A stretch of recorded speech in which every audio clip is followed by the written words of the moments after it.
Menstruation and menopause are normal physiological processes in a woman's reproductive life. Menarche, or the first period, marks the onset of her fertile years. At the end of these years, when there are no menstrual periods for a total of 12 consecutive months, menopause has occurred. In this video, we discuss postmenopausal bleeding, which is commonly referred to as bleeding after menopause. InfoClinic.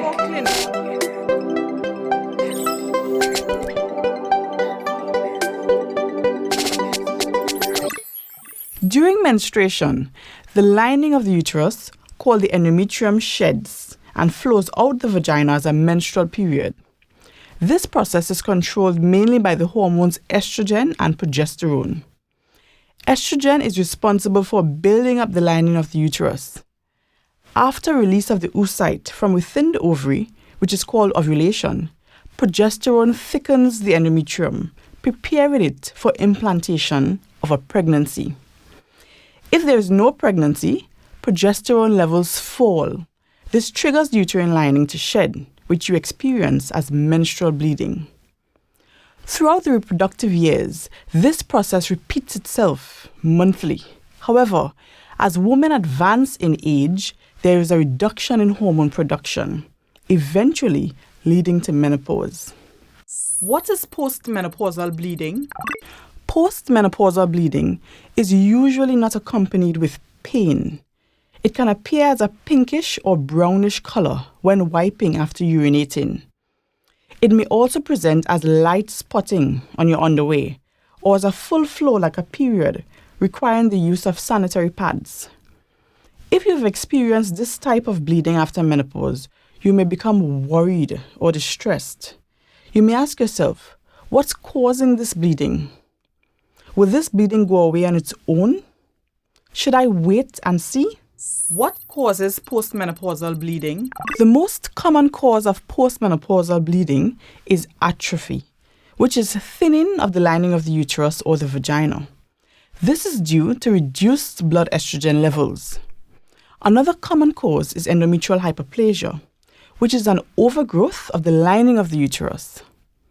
Postmenopausal bleeding can also be caused by endometrial polyps, which are finger-like overgrowths of endometrial glands. Now, while atrophy, hyperplasia, and polyps are considered non-cancerous, postmenopausal bleeding can also be caused by cervical cancer, vulvar cancer, and endometrial cancer, all of which can be life-threatening.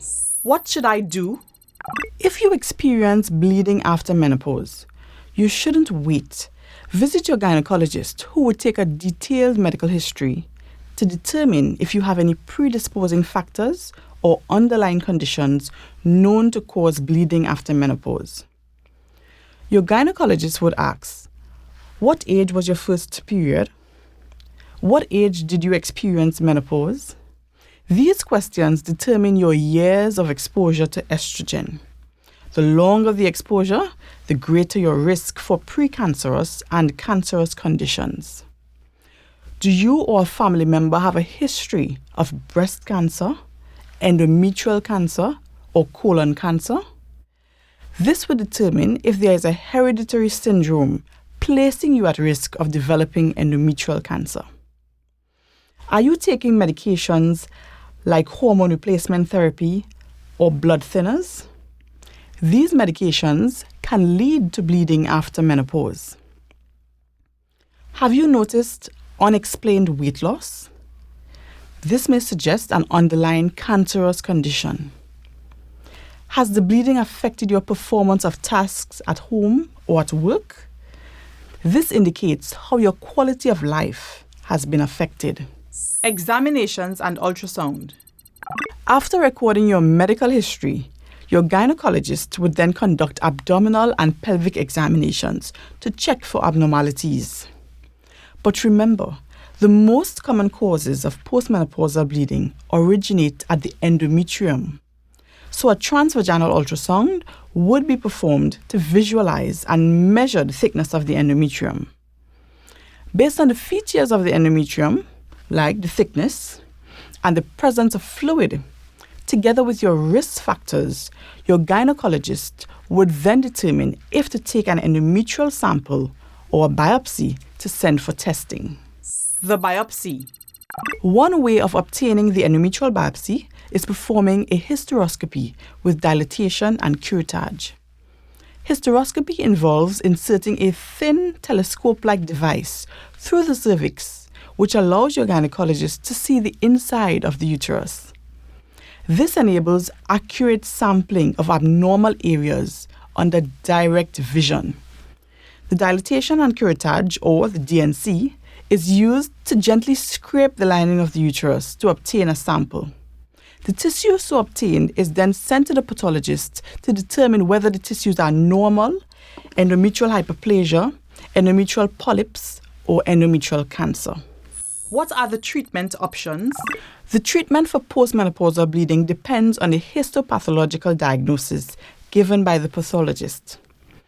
Based on your diagnosis, your gynecologist would develop a treatment plan with consideration to your medical history, your lifestyle, and personal preferences.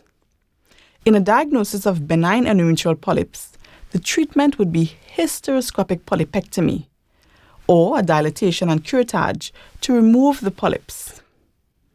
In endometrial hyperplasia with normal, non-cancerous cells, progestogen therapy in the form of an intrauterine system or oral tablets would be used, as progestogen helps to minimize or eliminate endometrial hyperplasia over time. For endometrial hyperplasia with abnormal precancerous cells, hysterectomy, which is the removal of the uterus, would be performed. In the case of endometrial cancer, you will be referred to a gynecologic oncologist who treats cancers related to the female reproductive system. Remember, postmenopausal bleeding is any bleeding after 12 consecutive months of no periods.